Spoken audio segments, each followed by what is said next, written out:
Hello everyone, আসসালামু আলাইকুম। সবাই কেমন আছেন? আশা করছি সবাই আল্লাহর রহমতে ভালো আছেন। আমিও আপনাদের দোয়ায় আল্লাহর রহমতে আলহামদুলিল্লাহ ভালো আছি। সবাইকে শুভ সকালের শুভেচ্ছা। আপনাদের মাঝে সকালবেলা সুন্দর একটা ফুলের দৃশ্য নিয়ে হাজির হলাম। ফুলটা অনেক সুন্দর। ফুল মানুষের মনকে ভালো করে দেয়। ফুল সবসময় সুন্দর হয়। এই দেখুন একটা আম গাছের ভিডিও। অনেক বড় বড় কাঁচা আম ধরে আছে, চিরসবুজ। আমগুলো দেখতে খুব ভালো লাগছে। আপনাদের কাছে কেমন লাগছে জানাবেন। মানুষ মানুষকে ভালোবাসে। আসলে এই ভালো লাগা থেকে ভালোবাসার সৃষ্টি হয়। আর এই ভালোবাসার মাঝে যত্ন নিতে হয়। যত্ন না নিলে ভালোবাসা থেকে তিক্ততা সৃষ্টি হয়। তিক্ততা থেকে ক্ষোভ সৃষ্টি হয়। মানুষের মাঝে বেশি অহংকার করা আসলে কখনোই ভালো না। অহংকার মানুষকে ধ্বংস করে। মানসিকতা উদার হওয়া উচিত।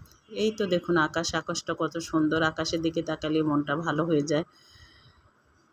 কখনো সাদা, কখনো লাল লাল আভা। এই দৃশ্যটি ধারণ করেছিলাম মোহাম্মদপুর ফিজিক্যাল কলেজের মাঠের উপর থেকে। আমার কাছে খুব ভালো লেগেছিল, আপনাদের মাঝে শেয়ার করলাম। আপনাদের যদি আমার এই ভিডিওটি ভালো লেগে থাকে, সুন্দর গঠনমূলক কমেন্ট করে পাশে থাকবেন।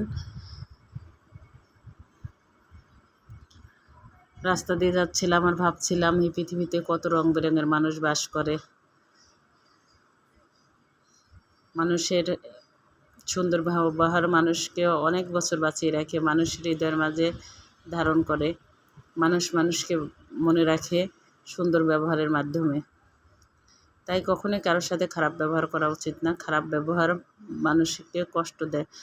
আর কষ্ট খুব খারাপ জিনিস। কষ্ট দেওয়া কখনো ঠিক না। মনে মনে অনেক কিছুই ভাবছিলাম আর ভিডিও ধারণ করছিলাম।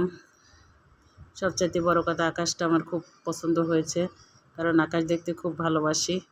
বিকেলবেলা ছিল, বিকেলে আকাশ বেশি ভালো লাগে। আপনাদের কাছে কেমন লেগেছে আপনারা আমাকে একটু জানাবেন এবং আমার পাশে থাকবেন। সুন্দর গঠনমূলক কমেন্ট করবেন। আমরা মানুষের উপকার করার চেষ্টা করি, কারণ কখনোই ক্ষতি করব না। উপকার না করতে পারলেও বিরত থাকব, কারণ মানুষের জন্যই। আপনারা যারা কন্টিনিউ আমার ভিডিও দেখেন, তাদের প্রতি আমার আন্তরিক কৃতজ্ঞতা এবং অভিনন্দন এবং শুভেচ্ছা। আপনারা সবাই খুব ভালো থাকবেন। আল্লাহ হাফেজ।